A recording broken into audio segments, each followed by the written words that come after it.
Hello friends, நம்ம இன்றைக்கி ரொம்பவே ஹெல்த்தியான அது குழந்தைங்களுக்கு கொடுக்கக்கூடிய பச்சைப்பயிறு குழம்பு எப்படி செய்கிறதுன்னு பார்க்கலாங்க. அதுவும் இந்த மாதிரி சூடான சாதத்தில் மேலே லைட்டாக நெய் விட்டு கொடுத்து பாருங்கள். குழந்தைங்க ரொம்பவே விரும்பி சாப்பிடுவாங்க.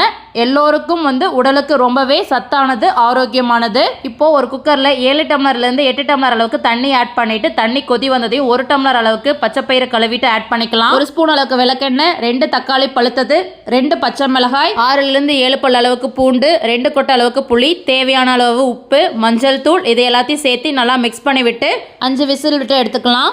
இப்போது ஒரு கடாயில் எண்ணெய், கடுகு, சீரகம், பச்சை மிளகாய், கருவேப்பிலை, சின்ன வெங்காயம், கொத்தமல்லி, சாம்பார் தூள், லைட்டாக உப்பு எல்லாத்தையும் சேர்த்து நல்லா வதக்கி விட்டுட்டு நம்ம எடுத்து கடைஞ்சி வச்சுருக்கக்கூடிய பச்சைப்பயிரை ஆட் பண்ணிக்கலாம்.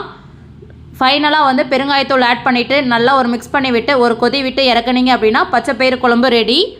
கடைசியாக மல்லி இலை தூவிட்டு சர்வ் பண்ணிடலாம். இந்த மாதிரி சூடான குழம்பை சுடு சாதத்தில் ஆட் பண்ணிவிட்டு லைட்டாக மேலே நெய் ஊற்றிட்டு குழந்தைங்களுக்கு கொடுத்து பாருங்கள். இந்த வீடியோ பிடிச்சதுன்னா லைக் பண்ணுங்கள், ஷேர் பண்ணுங்கள், கமெண்ட் பண்ணுங்கள், சப்ஸ்கிரைப் பண்ணுங்கள்.